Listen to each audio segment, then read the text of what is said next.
Découvert en 2017 dans Les Princes et les Princesses de l'amour 5, Sébastien Dubois, alias Sebidadi, s'est de suite fait remarquer dans le programme de dating de W9. C'est en hélicoptère que le jeune homme a fait son arrivée en tant que prétendant d'Hilary Van der Oceaan, qu'il parviendra à séduire sans trop de difficultés.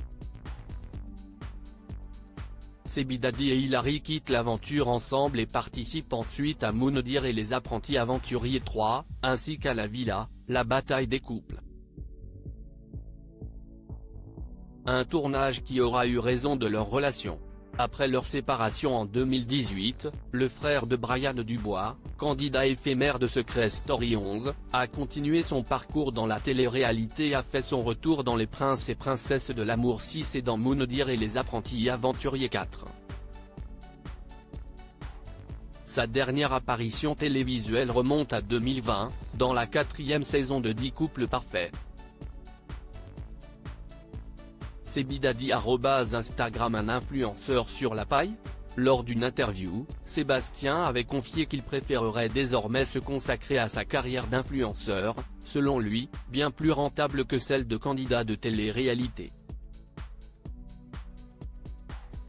Seulement, depuis que Booba a déclaré la guerre à ceux qu'il surnomme les influx-voleurs, le gouvernement a décidé de prendre des mesures strictes pour protéger les internautes des placements de produits trompeurs de certaines de leurs idoles.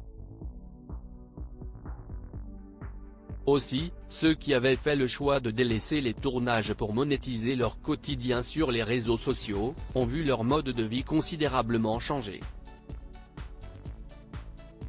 À l'image de Julia Parade, sinon Jazz Correa ou Manon et Julien Tanti, qui se sont dit prêts à refaire des bookings pour améliorer leurs finances. Et Sebidadi, qui se montrait plutôt créatif pour faire la promotion des marques qui le sollicitaient, n'a pas été épargné. Sébastien Dubois bénéficiaire du RSA ? Au cours d'une interview accordée à Samzira, Sebidadi a fait des révélations au sujet de son nouveau train de vie. L'ex de Léa Marie a confié qu'il vivait désormais du RSA, une allocation réservée aux citoyens français de plus de 25 ans sans activité, résidant en France. Je tape dans la CAF, je touche le RSA, mais j'ai des business de côté, a-t-il balancé, plutôt serein. Cependant, celui qui est suivi par plus de 4 millions d'abonnés sur les réseaux sociaux est installé en Floride depuis plusieurs années. Ce que lui a rappelé Samzira, mais tu ne vis pas en France, pourtant, lui a-t-il demandé, bien au courant des conditions à respecter pour avoir droit aux revenus de solidarité active. Non, je vis à Miami, mais j'ai aussi une adresse en France. Et quand tu as plus de 25 ans et que tu n'as pas d'activité, tu touches le RSA. A répondu Sebidadi, avant de poursuivre, visiblement sans aucun sentiment de culpabilité. C'est choquant ? Non. J'ai plein d'amis à moi, des potes de quartier, ils sont au RSA, ils vendent un peu de trucs sur le côté et ils sont bien. À un moment, ce n'est pas mon problème si la société ouvre des portes aux gens comme moi pour taper dans le RSA. Je prends le RSA parce que je suis dans mon droit de le prendre, parce que je n'ai pas d'activité aujourd'hui. Je n'ai pas honte.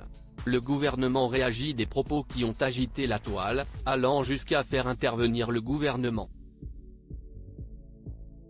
Car de nombreux internautes ont accusé Sebidadi de mentir, dans l'unique but de refaire parler de lui. Des allégations qu'il a réfutées en dévoilant un courrier de la caisse d'allocation familiale, à son nom. Mais c'était sans compter l'intervention d'Aurore Berger, qui a mené l'enquête auprès de l'organisme.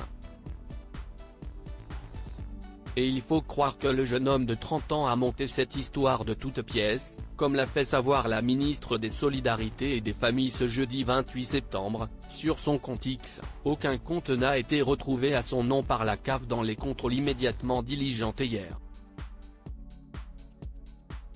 Le courrier qu'il montre dans ses vidéos est Info. Le numéro de matricule correspond à une autre personne, radiée des fichiers depuis 2013. Et d'ajouter qu'un signalement article 40 au procureur de la République va être fait par le directeur général de la CNAF.